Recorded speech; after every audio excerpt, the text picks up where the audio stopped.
The mental features discoursed of as the analytical are, in themselves, but little susceptible of analysis. We appreciate them only in their effects.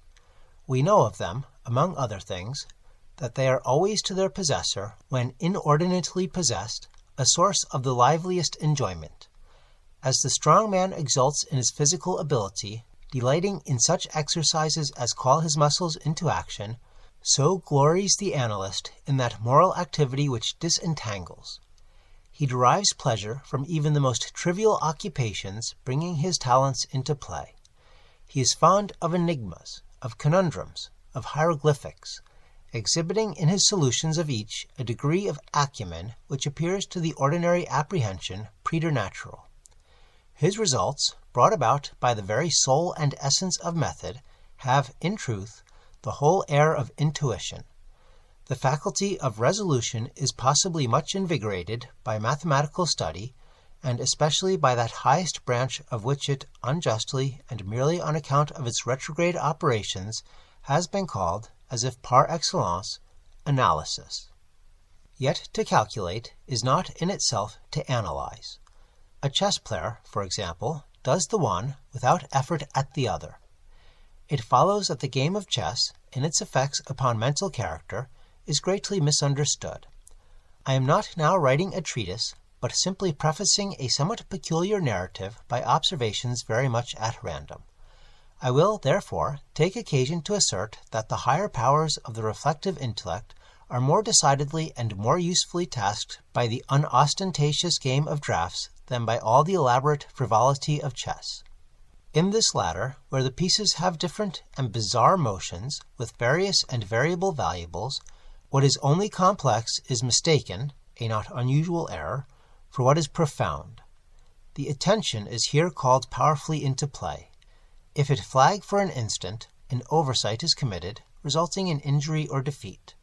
The possible moves being not only manifold, but involute, the chances of such oversights are multiplied, and in 9 cases out of 10 it is the more concentrative rather than the more acute player who conquers. In draughts, on the contrary, where the moves are unique, and have but little variation, the probabilities of inadvertence are diminished, and the mere attention being left comparatively unemployed, what advantages are obtained by either party are obtained by superior acumen. To be less abstract, let us suppose a game of draughts where the pieces are reduced to 4 kings, and where, of course, no oversight is to be expected. It is obvious that here the victory can be decided, the players being at all equal, only by some recherche movement, the result of some strong exertion of the intellect.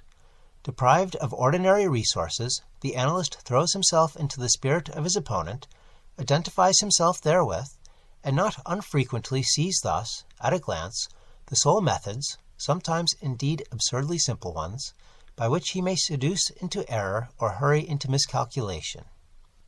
Whist has long been noted for its influence upon what is termed calculating power, and men of the highest order of intellect have been known to take an apparently unaccountable delight in it, while eschewing chess as frivolous.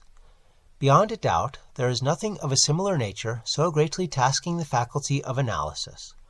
The best chess player in Christendom may be little more than the best player of chess, but proficiency in whist implies capacity for success in all these more important undertakings where mind struggles with mind. When I say proficiency, I mean that perfection in the game which includes a comprehension of all the sources whence legitimate advantage may be derived. These are not only manifold but multiform, and lie frequently among recesses of thought altogether inaccessible to the ordinary understanding. To observe attentively is to remember distinctly, and so far the concentrative chess player will do very well at whist, while the rules of Hoyle, themselves based upon the mere mechanism of the game, are sufficiently and generally comprehensible. Thus to have a retentive memory, and to proceed by the book, are points commonly regarded as the sum total of good playing. But it is in matters beyond the limits of mere rule that the skill of the analyst is evinced. He makes in silence a host of observations and inferences. So perhaps do his companions, and the difference in the extent of the information obtained lies not so much in the validity of the inference as in the quality of the observation. The necessary knowledge is that of what to observe. Our player confines himself not all alike, nor, because the game is the object, does he reject deductions from things external to the game.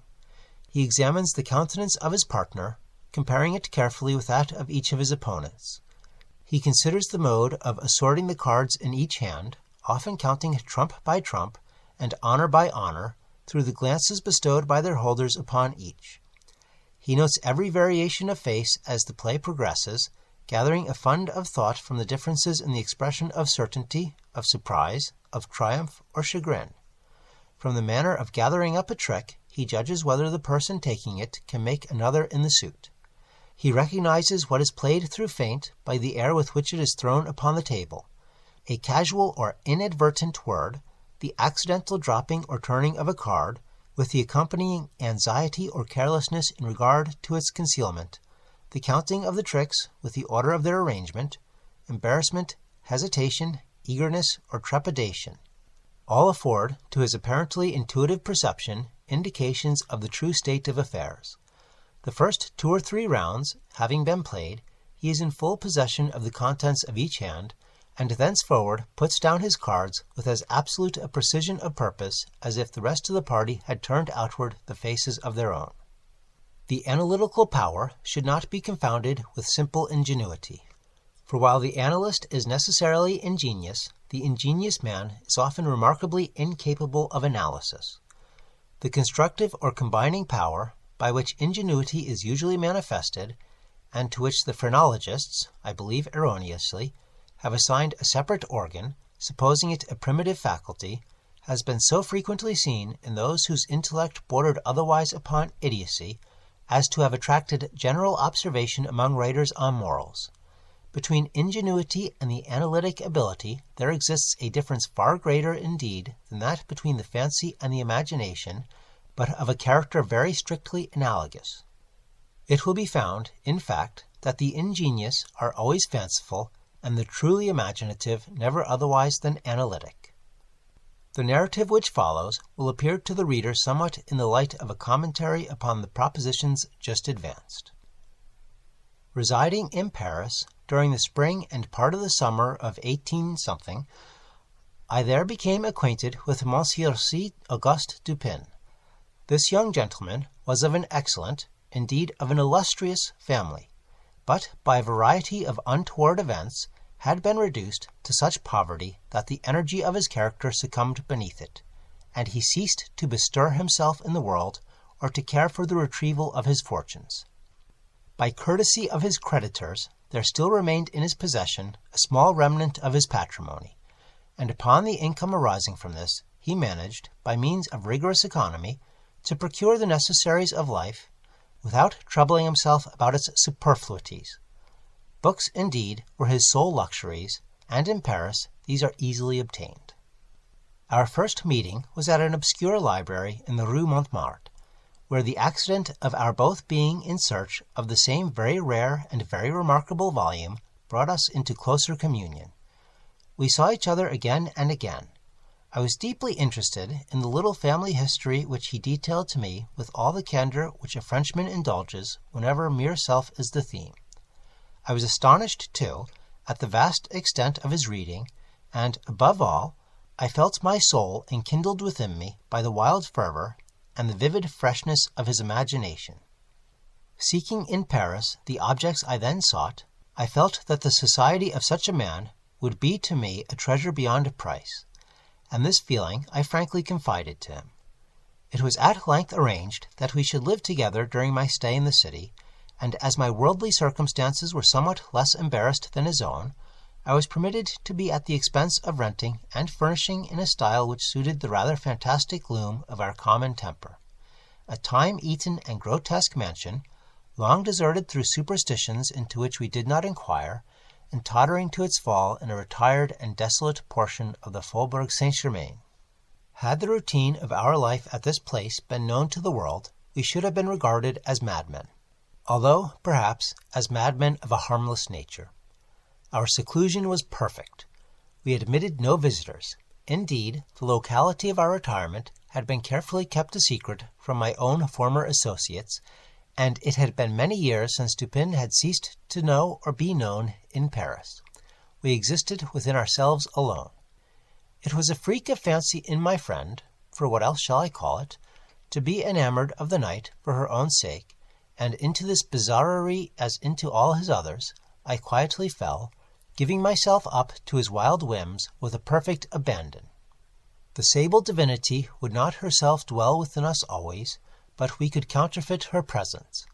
At the first dawn of the morning, we closed all the massy shutters of our old building, lighted a couple of tapers which, strongly perfumed, threw out only the ghastliest and feeblest of rays. By the aid of these we then busied our souls in dreams, reading, writing, or conversing, until warned by the clock of the advent of the true darkness. Then we sallied forth into the streets, arm in arm, continuing the topics of the day, or roaming far and wide until a late hour, seeking amid the wild lights and shadows of the populous city that infinity of mental excitement which quiet observation can afford. At such times I could not help remarking and admiring, although from his rich ideality I had been prepared to expect it, a peculiar analytical ability in Dupin. He seemed, too, to take an eager delight in its exercise, if not exactly in its display, and did not hesitate to confess the pleasure thus derived. He boasted to me, with a low chuckling laugh, that most men, in respect to himself, wore windows in their bosoms, and was wont to follow up such assertions by direct and very startling proofs of his intimate knowledge of my own. His manner at these moments was frigid and abstract.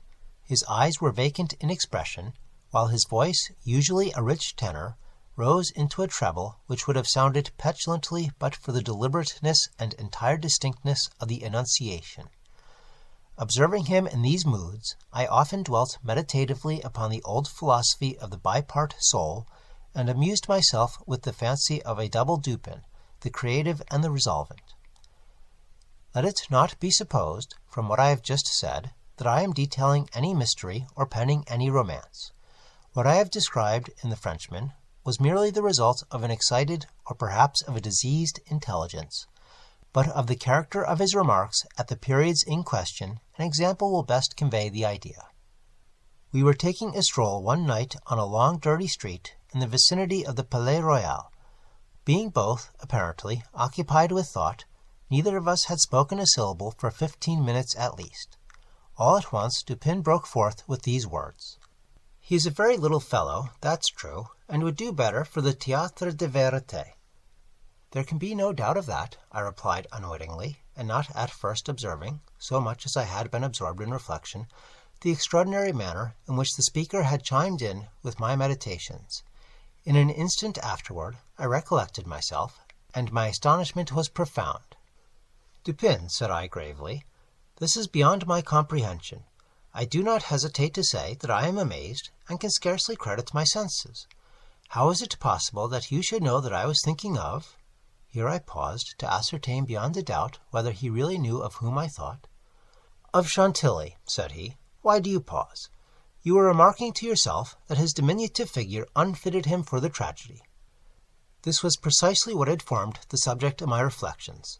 Chantilly was a quondam cobbler of the Rue Saint-Denis, who, becoming stage-mad, had attempted the rôle of Xerxes in Crebillon's tragedy so called, and been notoriously pasquinaded for his pains. "Tell me, for heaven's sakes," I exclaimed, "the method, if method there is, by which you have been enabled to fathom my soul in this matter." In fact, I was even more startled than I would have been willing to express. "It was the fruiterer," replied my friend, "who brought you to the conclusion that the mender of souls was not of sufficient height for Xerxes et id genus omni." "The fruiterer! You astonish me. I know no fruiterer whomsoever." "The man who ran up against you as we entered the street. It may have been 15 minutes ago." I now remembered that, in fact, a fruiterer, carrying upon his head a large basket of apples, had nearly thrown me down, by accident, as we passed from the Rue C into the thoroughfare where we stood. But what this had to do with Chantilly I could not possibly understand. There was not a particle of charlatanerie about Dupin. "I will explain," he said, and that you may comprehend all clearly, we will first retrace the course of your meditations, from the moment in which I spoke to you until that of the rencontre of the fruiterer in question. The larger links of the chain run thus: Chantilly, Orion, Dr. Nicholas, Epicurus, Sterotomy, the street stones, the fruiterer. There are few persons who have not, at some period of their lives, amused themselves in retracing the steps by which particular conclusions of their own minds have been attained. The occupation is often full of interest, and he who attempts it for the first time is astonished by the apparently illimitable distance and incoherence between the starting point and the goal. What, then, must have been my amazement when I heard the Frenchman speak what he had just spoken, and when I could not help acknowledging that he had spoken the truth, he continued. We had been talking of horses, if I remember aright, just before leaving the Russie. This was the last subject we discussed. As we crossed into this street, a fruiterer, with a large basket upon his head, brushing quickly past us, thrust you upon a pile of paving stones collected at a spot where the causeway is undergoing repair. You stepped upon one of the loose fragments, slipped, slightly strained your ankle, appeared vexed or sulky, muttered a few words, turned to look at the pile, and then proceeded in silence. I was not particularly attentive to what you did, but observation has become with me, of late, a species of necessity. You kept your eyes upon the ground, glancing, with a petulant expression, at the holes and ruts in the pavement, so that I saw you were still thinking of the stones, until we reached the little alley called Lamartine, which had been paved, by way of experiment, with the overlapping and riveted blocks. Here your countenance brightened up, and perceiving your lips move, I could not doubt that you murmured the word sterotomy, a term which very affectedly applied to this species of pavement. I knew that you could not say to yourself sterotomy without being brought to think of atomies, and thus of the theories of Epicurus, and since, when we discussed this subject not very long ago, I mentioned to you how singularly, yet with how little notice, the vague guesses of that noble Greek had met with confirmation in the late nebular cosmogony, I felt that you could not avoid casting your eyes upward to the great nebula in Orion, and I certainly expected that you would do so. You did look up, and I was now assured that I had correctly followed your steps. But in that bitter tirade upon Chantilly, which appeared in yesterday's Musée, the satirist, making some disgraceful allusions to the cobbler's change of name upon assuming the buskin, quoted a little Latin line about which we have often conversed. I mean the line, Perdidit antiquum littera prima sonum. I had told you that this was in reference to Orion, formerly written Urion, and from certain pungencies connected with this explanation, I was aware that you could not have forgotten it. It was clear, therefore, that you would not fail to combine the two ideas of Orion and Chantilly. That you did combine them, I saw by the character of the smile which passed over your lips. You thought of the poor cobbler's immolation. So far you had been stopping in your gait, but now I saw you draw yourself up to your full height. I was then sure that you reflected upon the diminutive figure of Chantilly. At this point I interrupted your meditations to remark that as, in fact, he was a very little fellow, that Chantilly, he would do better at the Théâtre de Vérité. Not long after this, we were looking over an evening edition of the Gazette des Tribunaux when the following paragraphs arrested our attention. Extraordinary murders. This morning, about 3 o'clock, the inhabitants of the Quartier Saint-Roch were aroused from sleep by a succession of terrific shrieks, issuing, apparently, from the 4th story of a house in the Rue Morgue, known to be in the sole occupancy of one Madame L'Espagne, and her daughter, Mademoiselle Camille L'Espagne. After some delay, occasioned by a fruitless attempt to procure admission in the usual manner, the gateway was broken in with a crowbar, and 8 or 10 of the neighbors entered, accompanied by 2 gendarmes. By this time the cries had ceased, but as the party rushed up the first flight of stairs, 2 or more rough voices, in angry contention, were distinguished and seemed to proceed from the upper part of the house. As the second landing was reached, these sounds also had ceased, and everything remained perfectly quiet. The party spread themselves and hurried from room to room. Upon arriving at a large back chamber in the 4th story, the door of which, being found locked with the key inside, was forced open, a spectacle presented itself which struck everyone present not less with horror than with astonishment. The apartment was in the wildest disorder, the furniture broken and thrown about in all directions. There was only one bedstead, and from this the bed had been removed, and thrown into the middle of the floor. On a chair lay a razor, besmeared with blood. On the hearth were 2 or 3 long and thick tresses of grey human hair, also dabbled in blood, and seeming to have been pulled out by the roots. Upon the floor were found 4 Napoleons, an ear-ring of topaz, 3 large silver spoons, 3 smaller of métal d'Alger, and 2 bags containing nearly 4,000 francs in gold. The drawers of the bureau, which stood in one corner, were open, and had been, apparently, rifled, although many articles still remained in them. A small iron safe was discovered under the bed, not under the bedstead. It was open, with the key still in the door. It had no contents beyond a few old letters and other papers of little consequence. Of Madame L'Espagne no traces were here seen, but an unusual quantity of soot being observed in the fireplace, a search was made in the chimney, and, horrible to relate, the corpse of the daughter, head downward, was dragged therefrom, it having been thus forced up the narrow aperture for a considerable distance. The body was quite warm.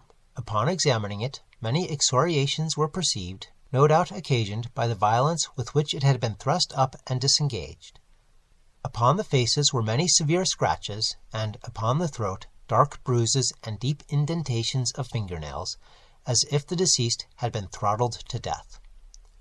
After a thorough investigation of every portion of the house, without farther discovery, the party made its way into a small paved yard in the rear of the building, where lay the corpse of the old lady, with her throat so entirely cut that, upon an attempt to raise her, the head fell off.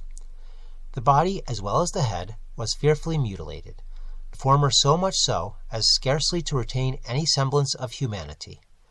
To this horrible mystery there is not as yet, we believe, the slightest clue. The next day's paper had these additional particulars. The tragedy in the Rue Morgue. Many individuals have been examined in relation to this most extraordinary and frightful affair.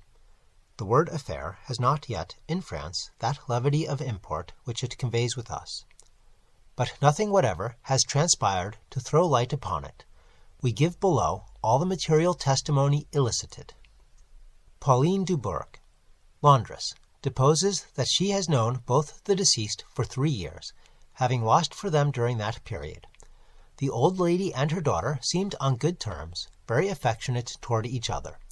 They were excellent pay, could not speak in regard to their mode or means of living, believed that Madame L. told fortunes for a living, was reputed to have money put by, never met any persons in the house when she called for the clothes or took them home, was sure that they had no servant in employ. There appeared to be no furniture in any part of the building except in the 4th story. Pierre Moreau, tobacconist, deposes that he had been in the habit of selling small quantities of tobacco and snuff to Madame L'Espagne for nearly 4 years. Was born in the neighborhood, and has always resided there. The deceased and her daughter had occupied the house in which the corpses were found for more than 6 years. It was formerly occupied by a jeweler, who underlet the upper rooms to various persons. The house was the property of Madame L. She became dissatisfied with the abuse of the premises by her tenant, and moved into them herself, refusing to let any portion. The old lady was childish. Witness had seen the daughter some 5 or 6 times during the 6 years. The two lived an exceedingly retired life, were reputed to have money. Had heard it said among the neighbors that Madame L. told fortunes, did not believe it. Had never seen any person enter the door except the old lady and her daughter, a porter once or twice, and a physician some 8 or 10 times. Many other persons, neighbors, gave evidence to the same effect. No one was spoken of as frequenting the house. It was not known whether there were any living connections with Madame L. and her daughter. The shutters of the front door were seldom opened. Those in the rear were always closed, with the exception of the large back room, 4th story. The house was a good house, not very old. Isidore Musette, gendarme, deposes that he was called to the house about 3 o'clock in the morning, and found some 20 or 30 persons at the gateway endeavouring to gain admittance. Forced it open at length with a bayonet, not with a crowbar. Had but little difficulty in getting it open, on account of it being a double or folding gate, and bolted neither at top nor bottom. The shrieks were continued until the gate was forced, and then suddenly ceased. They seemed to be screams of some person, or persons, in great agony, were loud and drawn out, not short and quick. Witness led the way upstairs. Upon reaching the first landing, heard two voices in loud and angry contention, the one a gruff voice, the other much shriller, a very strange voice. Could distinguish some words of the former, which was that of a Frenchman. Was positive that it was not a woman's voice. Could distinguish the words sacré and diable. The shrill voice was that of a foreigner. Could not be sure whether it was the voice of a man or of a woman. Could not make out what was said, but believed the language to be Spanish. The state of the room of the bodies was described by this witness as we described them yesterday. Henri Duval, a neighbour, and by trade a silversmith, deposes that he was one of the party who first entered the house. Corroborates the testimony of Musset in general. As soon as they forced an entrance, they reclosed the door to keep out the crowd, which collected very fast, notwithstanding the lateness of the hour. The shrill voice, the witness thinks, was that of an Italian. Was certain it was not French. Could not be sure that it was a man's voice. It might have been a woman's. Was not acquainted with the Italian language. Could not distinguish words, but was convinced by the intonation that the speaker was an Italian. Knew Madame L. and her daughter. Had conversed with both frequently. Was sure that the shrill voice was not that of either of the deceased. Odenheimer, restaurateur. This witness volunteered his testimony. Not speaking French, was examined through an interpreter. Is a native of Amsterdam. Was passing the house at the time of the shrieks. They lasted for several minutes, probably 10. They were long and loud, very awful and distressing. Was one of those who entered the building. Corroborated the previous evidence in every respect but one. Was sure the shrill voice was that of a man, of a Frenchman. Could not distinguish the words uttered. They were loud and quick, unequal, spoken apparently in fear as well as in anger. The voice was harsh, not so much shrill as harsh. Could not call it a shrill voice. The gruff voice said repeatedly, Sacré, diable, and once, Mon Dieu. Jules Menu, banker of the firm of Menu et Fils, Rue de Lorraine, is the elder Menu. Madame L'Espagne had some property. Had opened an account with his banking house in the spring 8 years previously. Made frequent deposits in small sums. Had checked for nothing until the 3rd day before her death, when she took out in person the sum of 4,000 francs. This sum was paid in gold, and a clerk sent home with the money. Adolphe Leban, a clerk at Menu et Fils, deposes that on the day in question, about noon, he accompanied Madame L'Espagne to her residence with the 4,000 francs put up in 2 bags. Upon the door being opened, Mademoiselle L. appeared and took from his hands one of the bags, while the old lady relieved him of the other. He then bowed and departed. Did not see any person in the street at the time. It is a by-street, very lonely. William Bird, tailor, deposes that he was one of the party who entered the house. Is an Englishman. Has lived in Paris 2 years. Was one of the first to ascend the stairs. Heard the voices in contention. The gruff voice was that of a Frenchman. Could make out several words, but cannot remember all. He distinctly heard Sacré and Mon Dieu. There was a sound at the moment as if of several persons struggling, a scraping and scuffling sound. The shrill voice was very loud, louder than the gruff one. Is sure that it was not the voice of an Englishman. Appeared to be that of a German. Might have been a woman's voice. Does not understand German. 4 of the above-named witnesses, being recalled, deposed that the door of the chamber in which was found the body of Mademoiselle L. was locked on the inside when the party reached it. Everything was perfectly silent, no groans or noises of any kind. Upon forcing the door, no person was seen. The windows, both of the back and front room, were down and firmly fastened from within. A door between the 2 rooms was closed, but not locked. The door leading from the front room into the passage was locked, with the key on the inside. A small room in the front of the house, on the 4th story, at the head of the passage, was open, the door being ajar. This room was crowded with old beds, boxes, and so forth. These were carefully removed and searched. There was not an inch of any portion of the house which was not carefully searched. Sweeps were sent up and down the chimneys. The house was a 4-story one, with garrets, mansardes.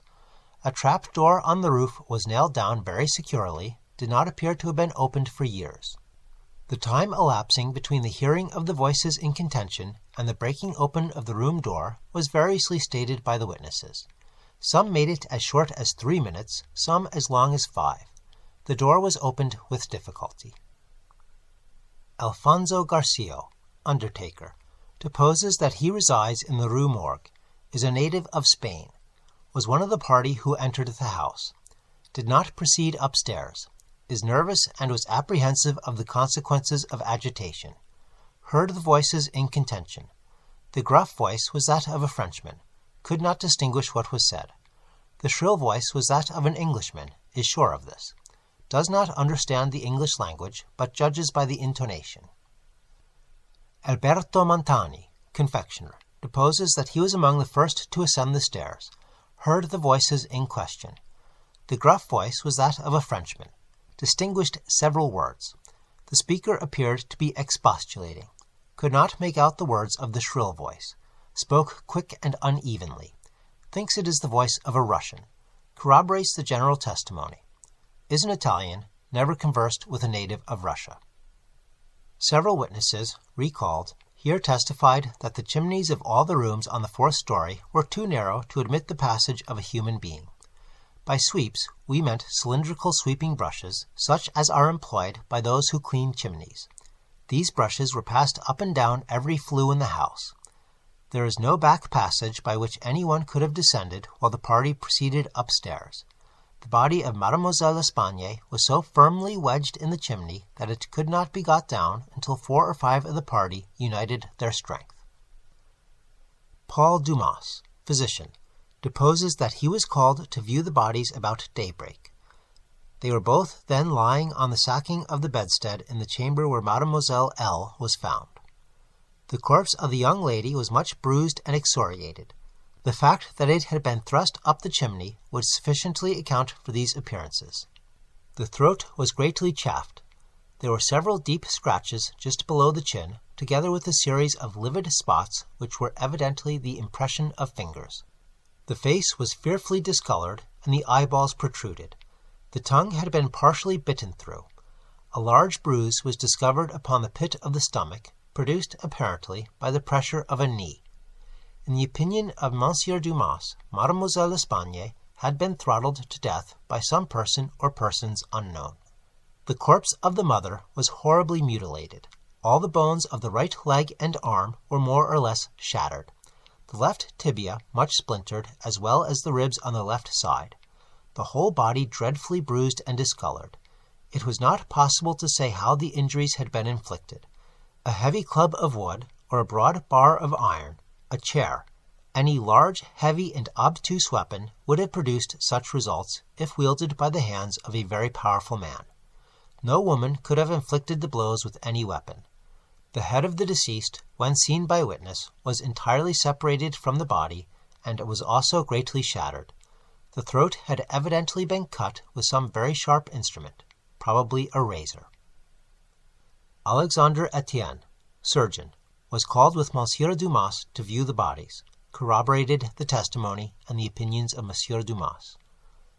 Nothing farther of importance was elicited, although several other persons were examined. A murder so mysterious and so perplexing in all its particulars was never before committed in Paris, if indeed a murder had been committed at all. The police are entirely at fault, an unusual occurrence in affairs of this nature. There is not, however, the shadow of a clue apparent.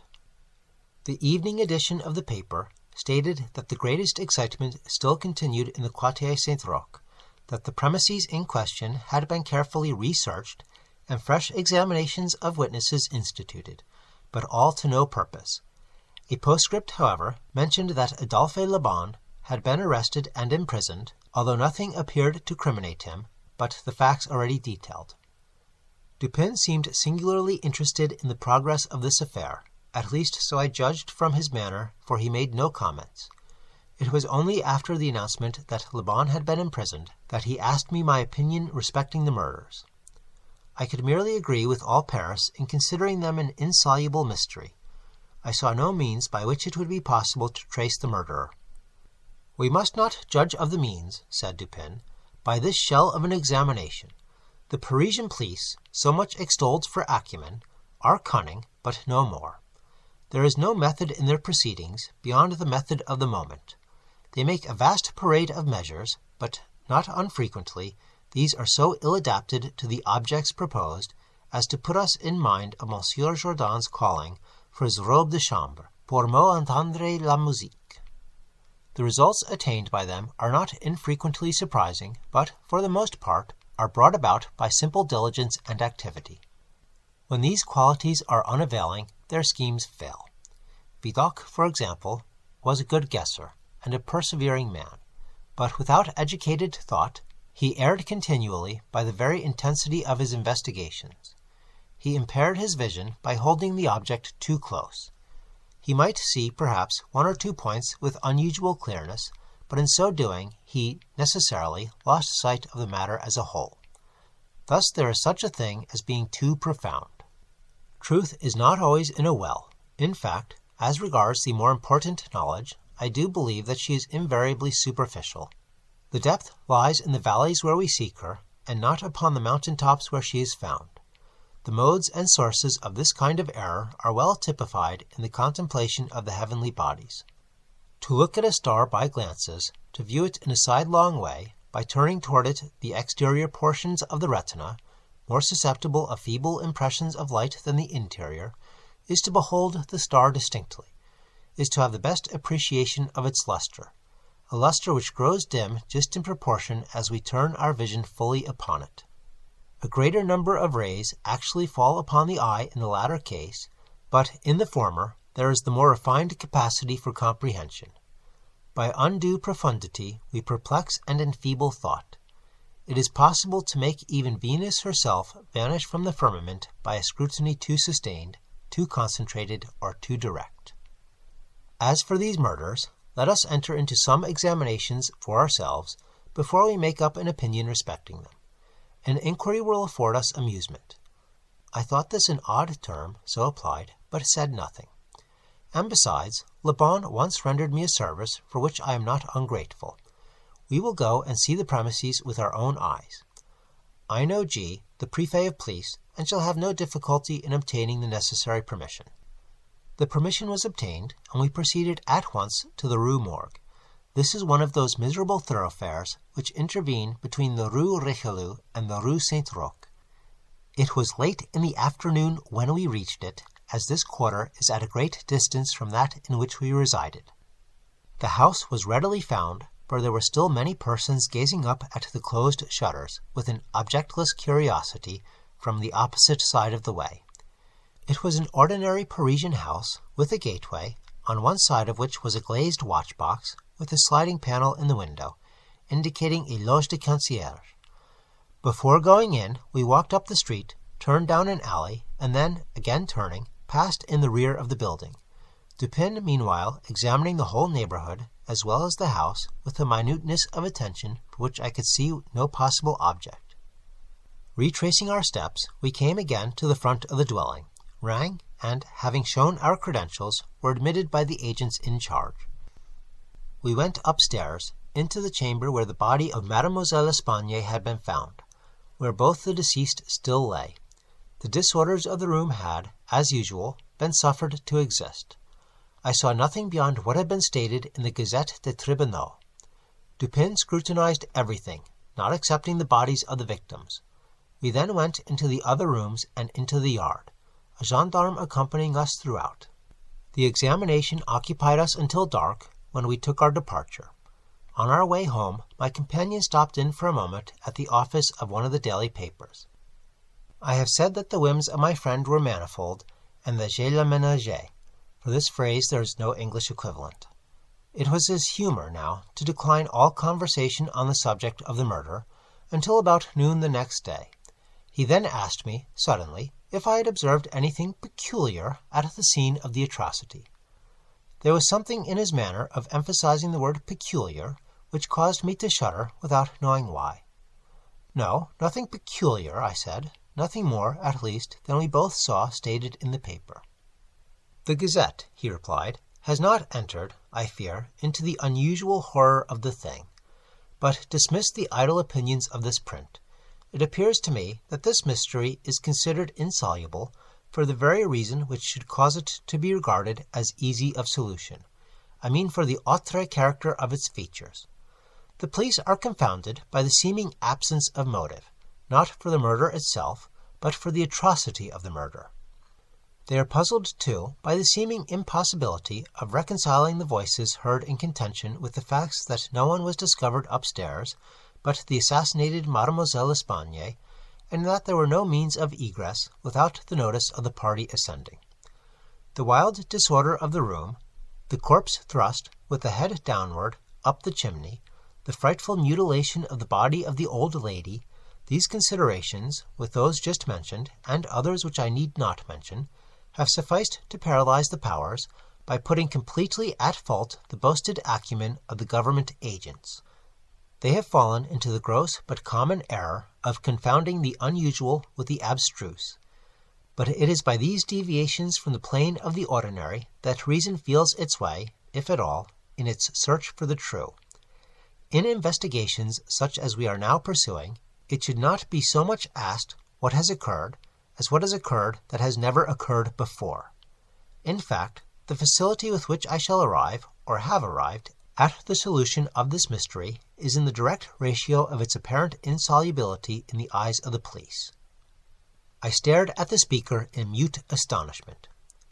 I am now awaiting, continued he, looking toward the door of our apartment, I am now awaiting a person who, although perhaps not the perpetrator of these butcheries, must have been in some measure implicated in their perpetration.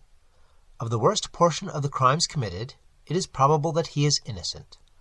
I hope that I am right in this supposition, for upon it I build my expectation of reading the entire riddle. I look for the man here, in this room, every moment. It is true that he may not arrive, but the probability is that he will. Should he come, it will be necessary to detain him. Here are pistols, and we both know how to use them when occasion demands their use. I took the pistols, scarcely knowing what I did, or believing what I heard, while Dupin went on, very much as if in a soliloquy. I have already spoken of his abstract manner at such times. His discourse was addressed to myself, but his voice, although by no means loud, had that intonation which is commonly employed in speaking to someone at a great distance. His eyes, vacant in expression, regarded only the wall.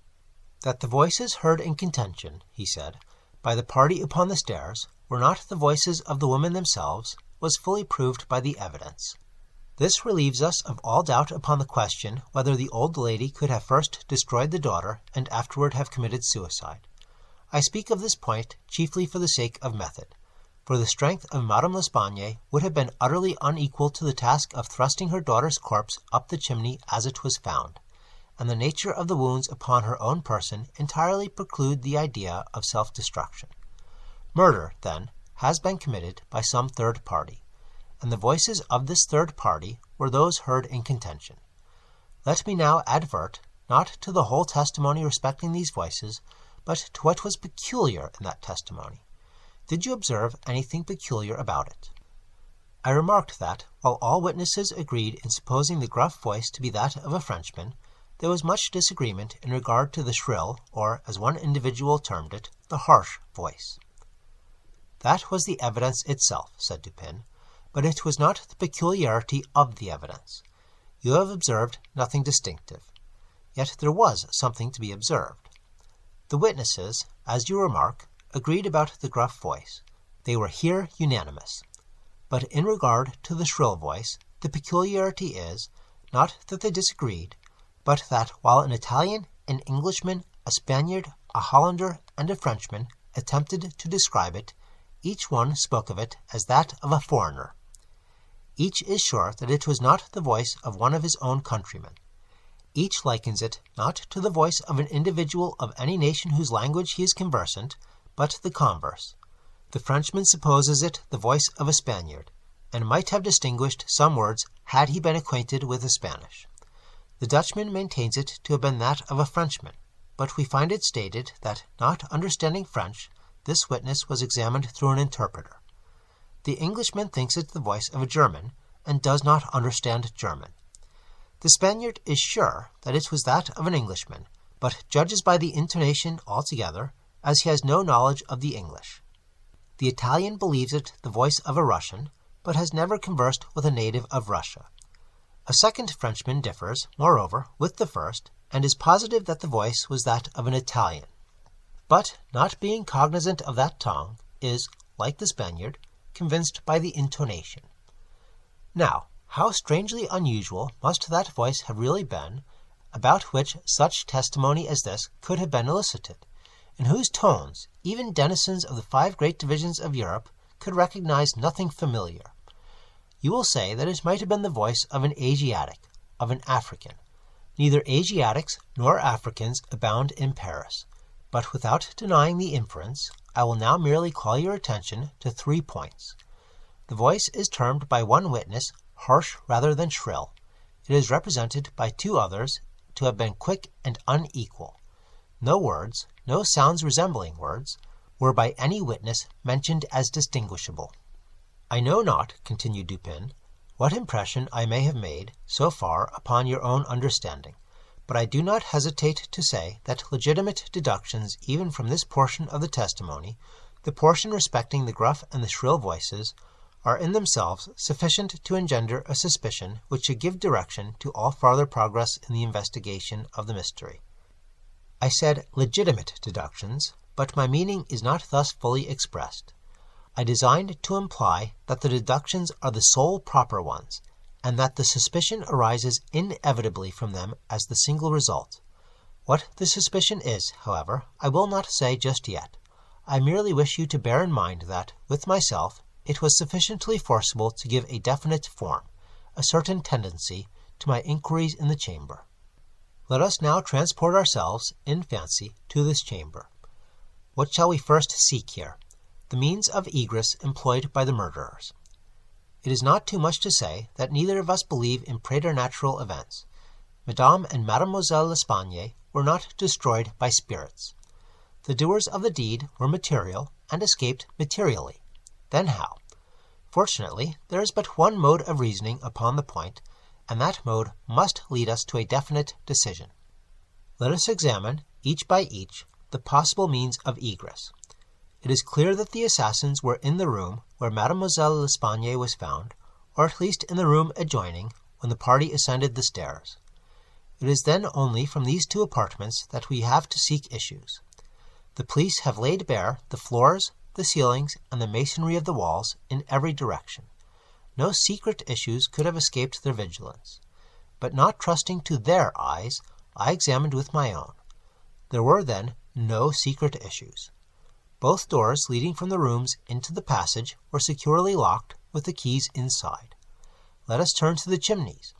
These, although of ordinary width for some 8 or 10 feet above the hearths, will not admit, through their extent, the body of a large cat. The impossibility of egress, by means already stated, being thus absolute, we are reduced to the windows. Through those of the front room no one could have escaped without notice from the crowd in the street. The murderers must have passed, then, through those of the back room. Now, brought to this conclusion in so unequivocal a manner as we are, it is not our part, as reasoners, to reject it on account of apparent impossibilities. It is only left for us to prove that these apparent impossibilities are, in reality, not such. There are 2 windows in the chamber. One of them is unobstructed by furniture, and is wholly visible. The lower portion of the other is hidden from view by the head of an unwieldy bedstead, which is thrust close up against it. The former was found securely fastened from within. It resisted the utmost force of those who endeavored to raise it. A large gimlet hole had been pierced in its frame to the left, and a very stout nail was found fitted therein nearly to the head. Upon examining the other window, a similar nail was seen similarly fitted in it, and a vigorous attempt to raise this sash failed also. The police were now entirely satisfied that egress had not been in these directions, and therefore it was thought a matter of supererogation to withdraw the nails and open the windows. My own examination was somewhat more particular, and was so for the reason that I have just given, because here it was, I knew, that all apparent impossibilities must be proved to not be such in reality.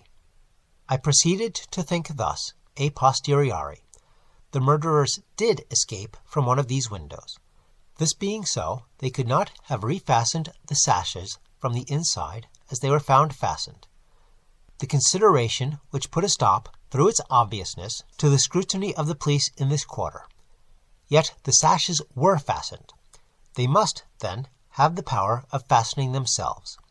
There was no escape from this conclusion.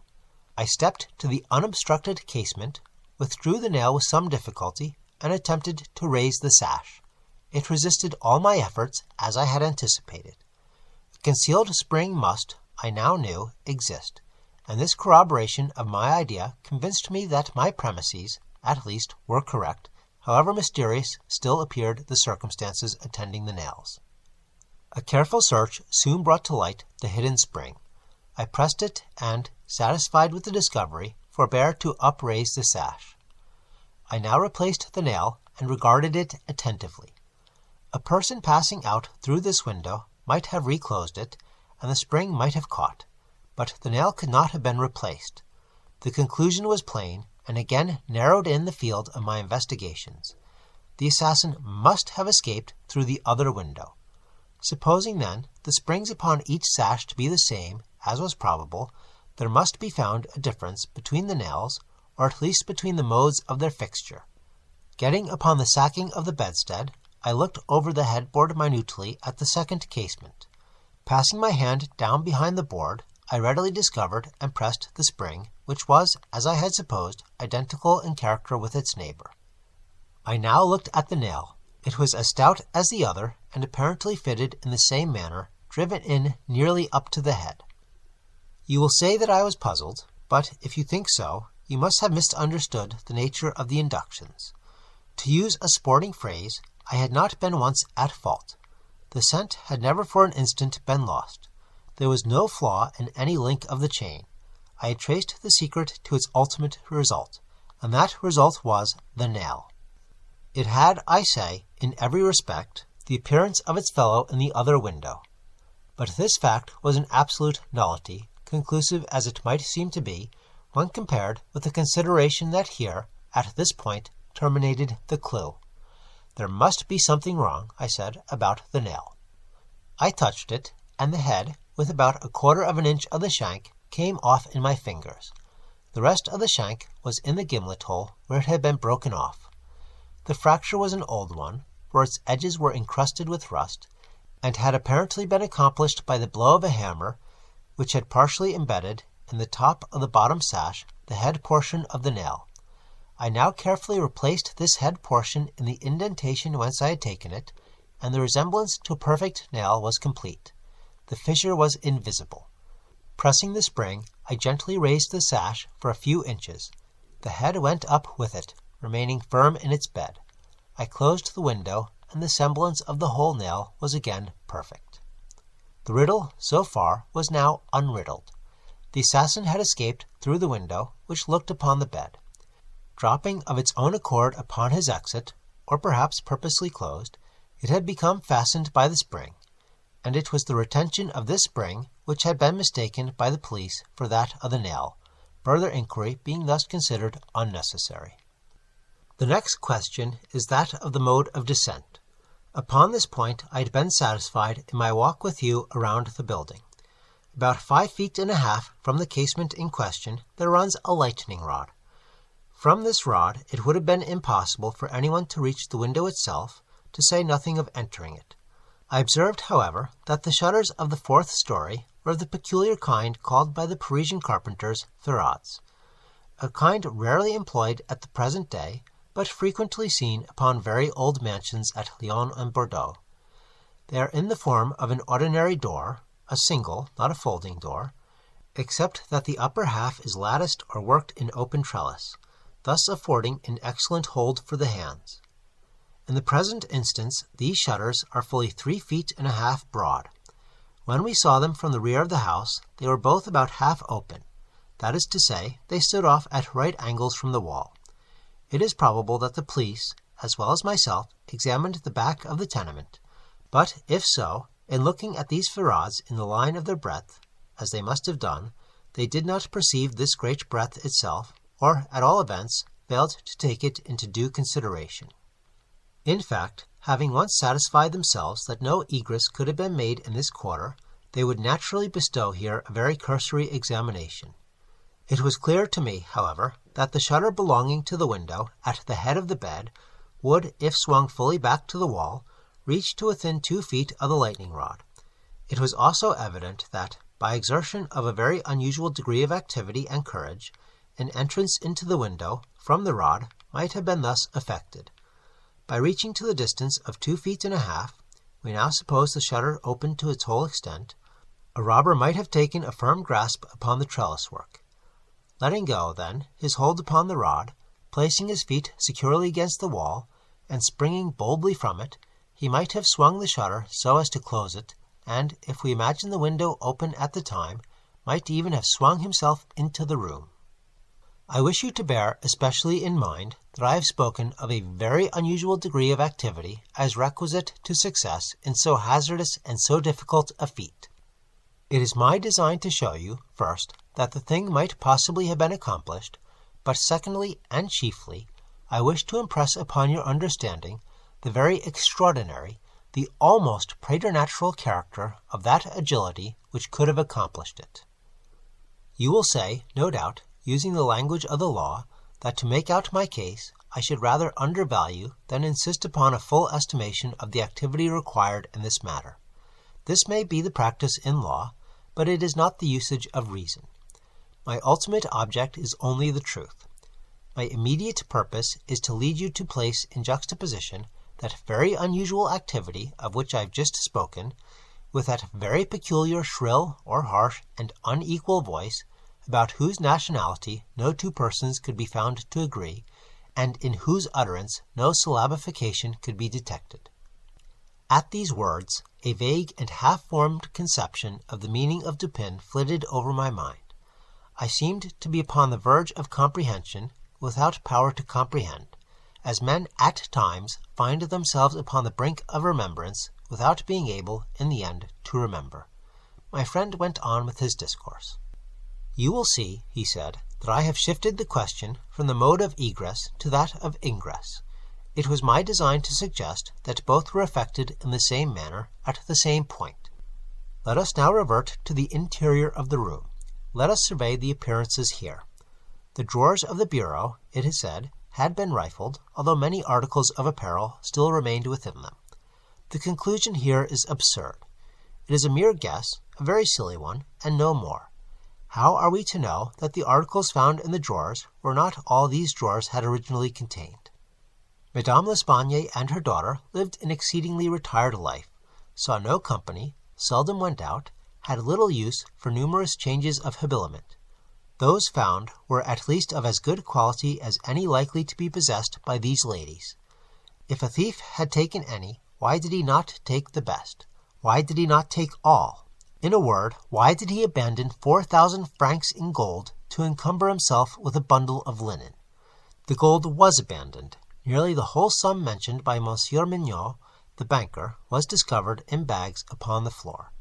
I wish you, therefore, to discard from your thoughts the blundering idea of motive, engendered in the brains of the police by that portion of the evidence which speaks of money delivered at the door of the house. Coincidences 10 times as remarkable as this, the delivery of the money, the murder committed within 3 days upon the party receiving it, happened to all of us every hour of our lives, without attracting even momentary notice. Coincidences in general are great stumbling blocks in the way of that class of thinkers who have been educated to know nothing of the theory of probabilities. That theory to which the most glorious objects of human research are indebted for the most glorious of illustration. In the present instance, had the gold been gone, The fact of its delivery 3 days before would have formed something more than a coincidence. It would have been corroborative of this idea of motive. But under the real circumstances of the case, if we are to suppose gold the motive of this outrage, we must also imagine the perpetrator so vacillating an idiot as to abandon his gold and his motive together. Keeping now steadily in mind the points to which I have drawn your attention, that peculiar voice, that unusual agility, and that startling absence of motive in a murder so singularly atrocious as this, let us glance at the butchery itself. Here is a woman strangled to death by manual strength and thrust up a chimney, head downward. Ordinary assassins employ no such modes of murder as this. Least of all do they thus dispose of the murdered. In the manner of thrusting the corpse up the chimney, you will admit that there was something excessively outré, something altogether irreconcilable with our common notions of human action, even when we suppose the actors the most depraved of men. Think, too, how great must have been that strength which could have thrust the body up such an aperture so forcibly that the united vigor of several persons was found barely sufficient to drag it down. Turn now to other indications of the employment of a vigor most marvelous.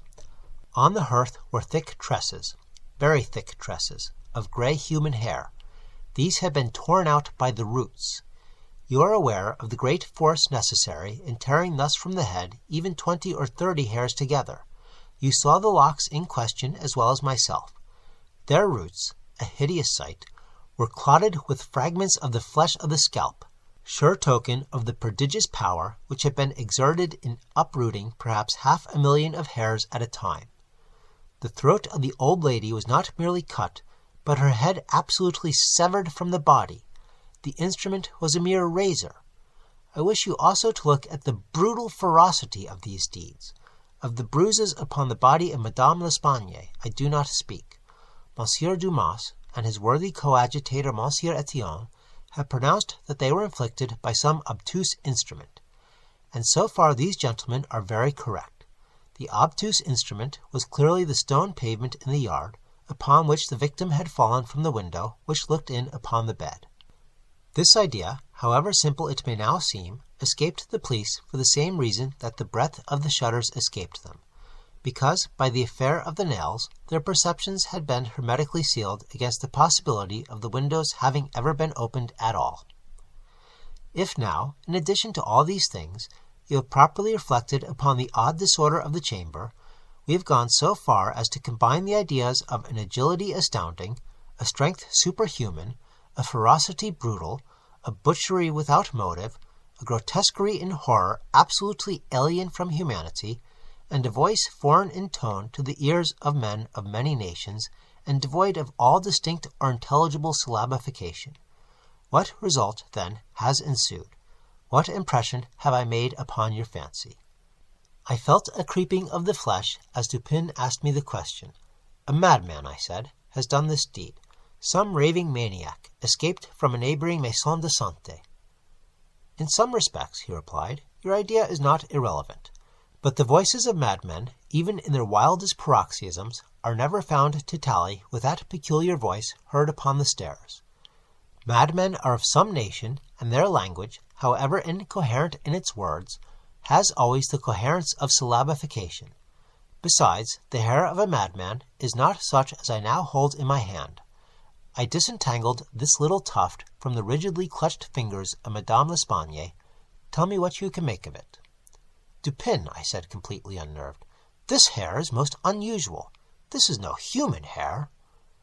I have not asserted that it is, said he.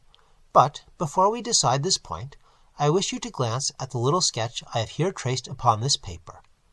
It is a facsimile drawing of what has been described in one portion of the testimony as dark bruises and deep indentations of fingernails upon the throat of Mademoiselle L'Espagne, and in another, by Messieurs Dumas and Etienne, as a series of livid spots, evidently the impressions of fingers.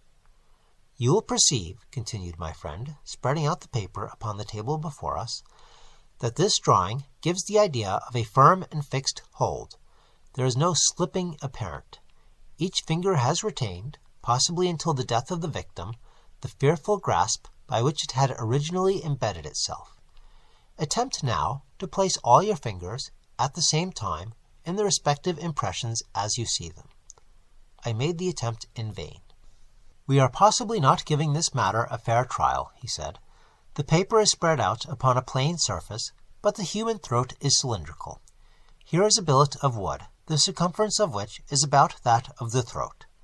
Wrap the drawing around it, and try the experiment again. I did so, but the difficulty was even more obvious than before. This, I said, is the mark of no human hand. Read now, replied Dupin, this passage from Cuvier. It was a minute anatomical and generally descriptive account of the large fulvous orangutan of the East Indian Islands. The gigantic stature, the prodigious strength and activity, the wild ferocity, and the imitative propensities of these mammalia are sufficiently well known to all. I understood the full horrors of the murder at once. The description of the digits, said I, as I made an end of the reading, is in exact accordance with this drawing. I see that no animal but an orangutan, of the species here mentioned, could have impressed the indentations as you have traced them. This tuft of tawny hair, too, is identical in character with that of the beast of Cuvier. But I cannot possibly comprehend the particulars of this frightful mystery. Besides, there were two voices heard in contention, and one of them was unquestionably the voice of a Frenchman. True, and you will remember an expression attributed almost unanimously, by the evidence, to this voice, the expression mon Dieu. This, under the circumstances, has been unjustly characterized by one of the witnesses, Montani, the confectioner, as an expression of remonstrance or expostulation. Upon these two words, therefore, I have mainly built my hopes of a full solution of the riddle. A Frenchman was cognizant of the murder. It is possible, indeed it is far more than probable, that he was innocent of all participation in the bloody transactions which took place. The orangutan may have escaped from him. He may have traced it to the chamber, but under the agitating circumstances which ensued, he could not have recaptured it. It is still at large. I will not pursue these guesses, for I have no right to call them more, since the shades of reflection upon which they are based are scarcely of sufficient depth to be appreciable by my own intellect, and since I could not pretend to make them intelligible to the understanding of another. We will call them guesses, then, and speak of them as such. If the Frenchman in question is, indeed, as I suppose, innocent of this atrocity, this advertisement, which I left last night, upon our return home, at the office of Le Monde, a paper devoted to the shipping interest, and much sought by sailors, will bring him to our residence. He handed me a paper, and I read thus. Caught in the Bois de Boulogne in the early morning, a very large tawny orangutan of the Bornese species. The owner, who is ascertained to be a sailor belonging to a Maltese vessel, may have the animal again upon identifying it satisfactorily and paying a few charges arising from its capture and keeping. How is it possible, I asked, that you should know the man to be a sailor and belonging to a Maltese vessel? I do not know it, said Dupin. I am not sure of it. Here, however, is a small piece of ribbon, from which its form, and from its greasy appearance, has evidently been used in tying the hair in one of those long queues of which sailors are so fond. Moreover, this knot is one which few besides sailors can tie, and is peculiar to the Maltese. I picked the ribbon up at the foot of the lightning rod. It could not have belonged to either of the deceased. Now if, after all, I am wrong in my induction from this ribbon, that the Frenchman was a sailor belonging to a Maltese vessel, still I can have done no harm in saying what I did in the advertisement. If I am in error, he will merely suppose that I have been misled by some circumstance into which he will not take the trouble to inquire. But if I am right, a great point is gained. Cognizant, although innocent, of the murder, the Frenchman will naturally hesitate about replying to the advertisement, about demanding the orangutan. He will reason thus: I am innocent, I am poor, my orangutan is of great value, to one in my circumstance a fortune of itself. Why should I lose it through idle apprehensions of danger? Here it is within my grasp. It was found in the Bois de Boulogne, at a vast distance from the scene of that butchery. How can it ever be suspected that a brute beast should have done the deed? The police are at fault. They have failed to procure the slightest clue.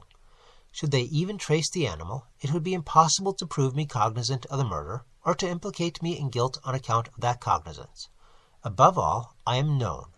The advertiser designates me as the possessor of the beast. I am not sure to what limit his knowledge may extend. Should I avoid claiming a property of so great value, which it is known that I possess, I will render the animal, at least, liable to suspicion. It is not my policy to attract attention either to myself or to the beast. I will answer the advertisement, get the orangutan, and keep it close until this matter has blown over. At this moment we heard a step upon the stairs. "Be ready," said Dupin, "with your pistols, but neither use them nor show them until at a signal from myself." The front door of the house had been left open, and the visitor had entered without ringing and advanced several steps upon the staircase. Now, however, he seemed to hesitate. Presently we heard him descending. Dupin was moving quickly to the door when we again heard him coming up. He did not turn back a second time, but stepped up with decision and rapped at the door of our chamber. "Come in," said Dupin, in a cheerful and hearty tone. A man entered. He was a sailor, evidently. A tall, stout, and muscular-looking person, with a certain daredevil expression of countenance, not altogether unprepossessing. His face, greatly sunburnt, was more than half hidden by whisker and mustachio. He had with him a huge oaken cudgel, but appeared to be otherwise unarmed. He bowed awkwardly, and bade us good evening in French accents, which, although somewhat Neufchatelish, were still sufficiently indicative of a Parisian origin. "Sit down, my friend," said Dupin. "I suppose you have called about the orangutan. Upon my word, I almost envy you the possession of him. A remarkably fine, and no doubt a very valuable animal. How old do you suppose him to be?" The sailor drew a long breath, with the air of a man relieved of some intolerable burden, and then replied in an assured tone, "I have no way of telling, but he can't be more than 4 or 5 years old. Have you got him here?" "Oh, no, we have no conveniences for keeping him here. He's at a livery stable in the Rue de Bourg just by. You can get him in the morning. Of course, you are prepared to identify the property?" "To be sure I am, sir." "I shall be sorry to part with him," said Dupin. "I don't mean that you should be at all this trouble for nothing, sir," said the man. "Couldn't expect it. Am very willing to pay a reward for finding of the animal. That is to say, anything in reason." "Well," replied my friend, "that is all very fair, to be sure. Let me think. What should I have? Oh, I will tell you. My reward shall be this. You shall give me all the information in your power about these murders in the Rue Morgue." Dupin said these last words in a very low tone and very quietly.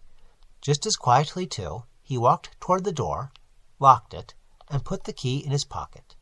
He then drew a pistol from his bosom and placed it, without the least flurry, upon the table. The sailor's face flushed up as if he were struggling with suffocation. He started to his feet and grasped his cudgel, but the next moment he fell back into a seat, trembling violently, and with the countenance of death itself. He spoke not a word. I pitied him from the bottom of my heart. "My friend," said Dupin, in a kind tone, "you are alarming yourself unnecessarily. You are indeed. We mean you no harm whatever. I pledge you the honor of a gentleman and of a Frenchman that we intend you no injury. I perfectly well know that you are innocent of the atrocities in the Rue Morgue.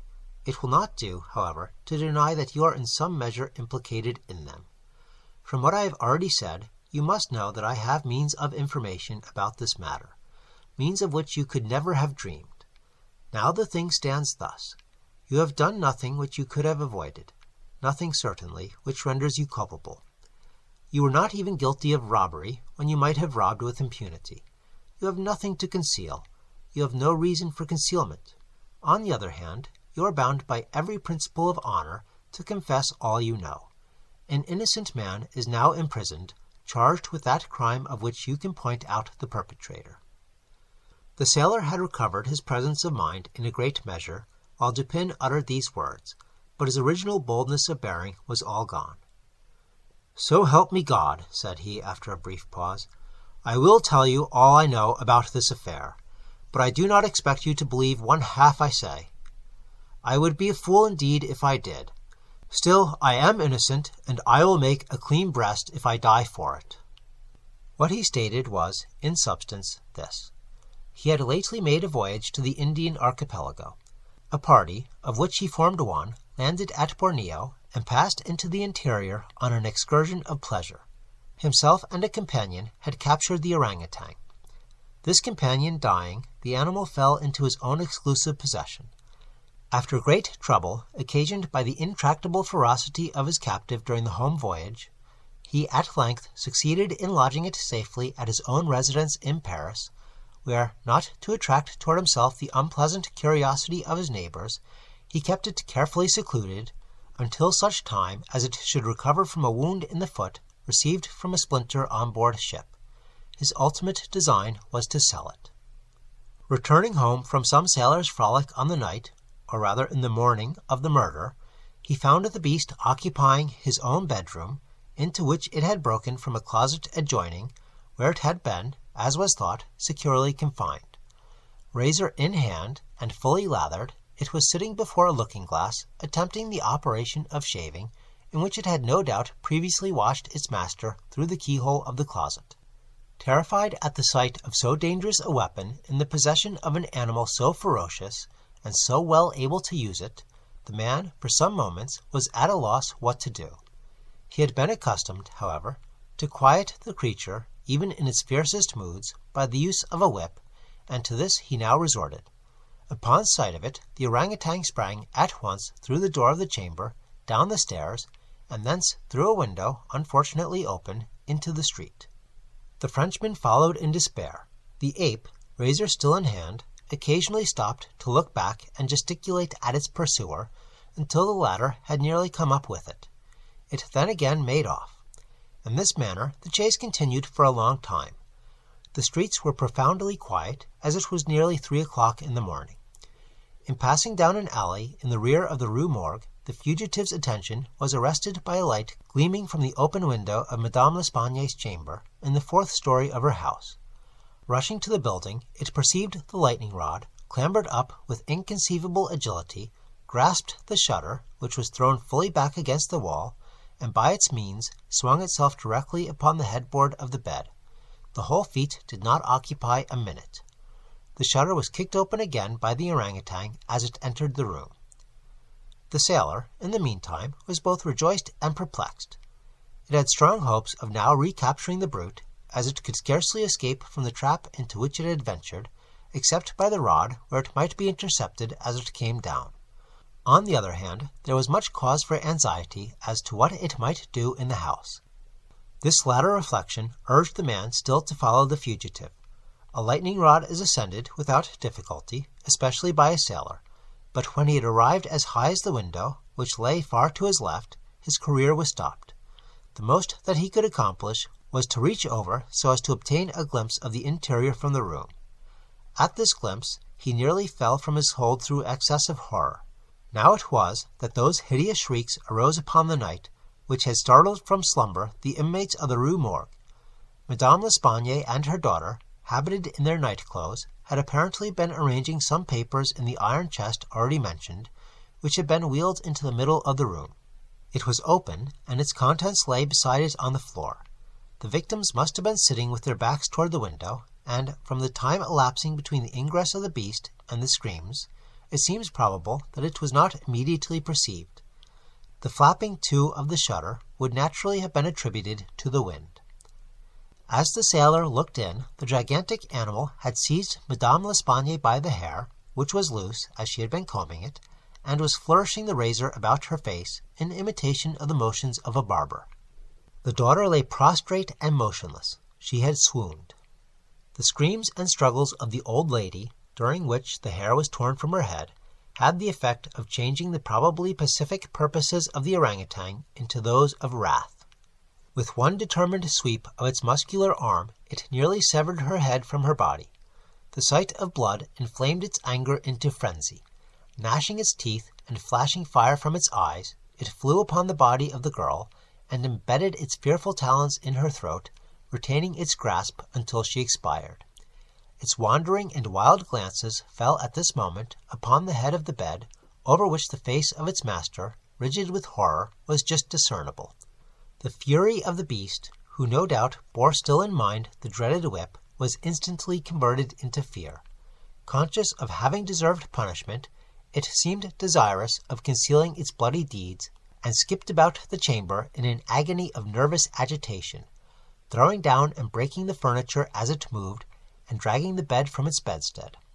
In conclusion, it seized first the corpse of the daughter, and thrust it up the chimney as it was found, then that of the old lady, which it immediately hurled through the window headlong.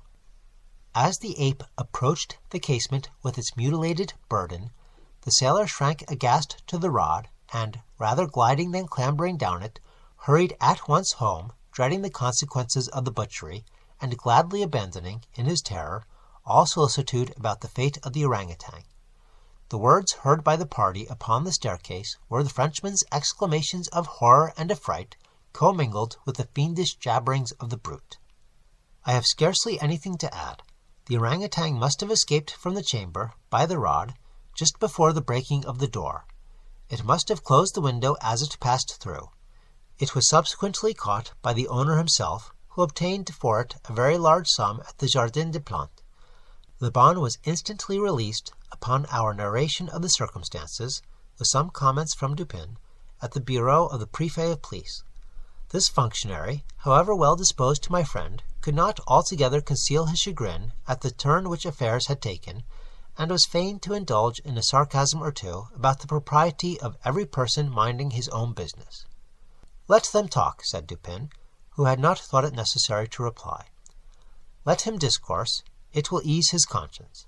I am satisfied with having defeated him in his castle. Nevertheless, that he failed in the solution of this mystery is by no means that matter for wonder which he supposes it, for, in truth, our friend the Prefet is somewhat too cunning to be profound. In his wisdom is no stamen. It is all head and no body, like the pictures of the goddess Laverna, or, at best, all head and shoulders, like a codfish. But he is a good creature after all. I like him especially for one master stroke of cant, by which he has attained his reputation for ingenuity.